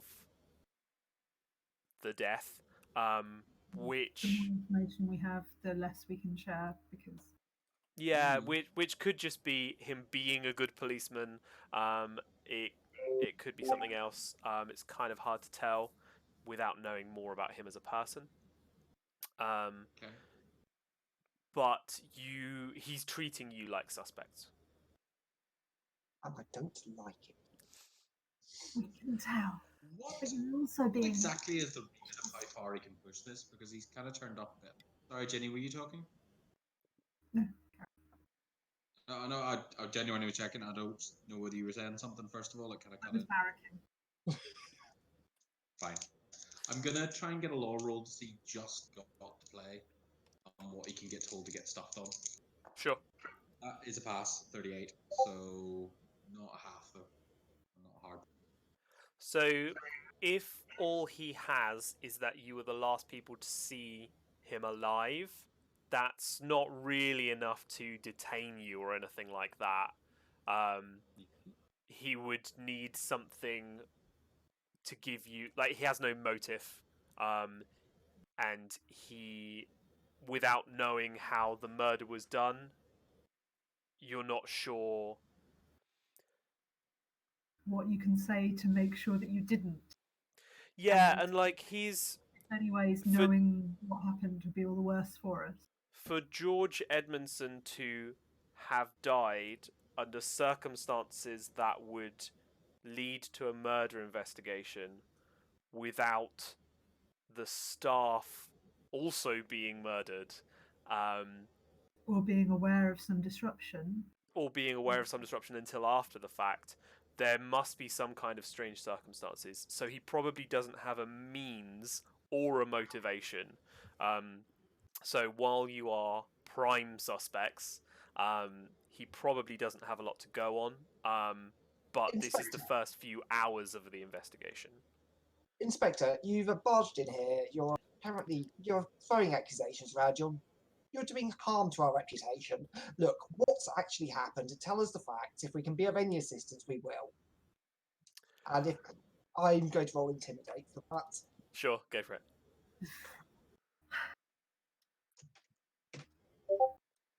Oh, bollocks to it. No, I'm just going to roll dice because we're going to be. Oh, sure, yeah. Oh, no. well, you give it a good show, and he kind of almost stares you down a bit, and says, "I appreciate your offer of assistance. Thank you. If I could take your cards, so that I can contact you if we have any further questions, then I'm happy to leave the matter there for now." I hand him my agency card. I'm just gonna sit back in my chair and laugh. Are you, Inspector Cobb?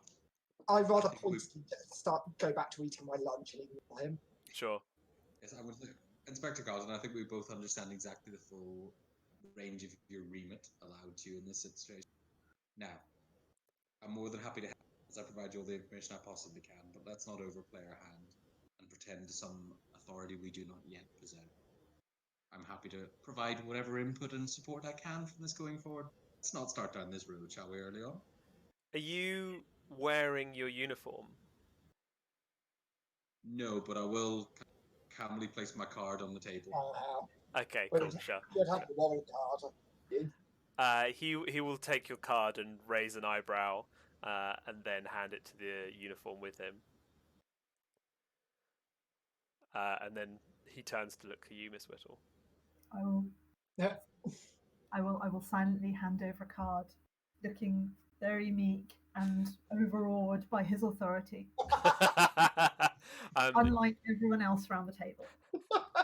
He will take it and pass it to the uniform as well, and then stand up and say, "Thank you for your time," and turn and leave. Next time, would you make an appointment, please? He's gone. He's walked.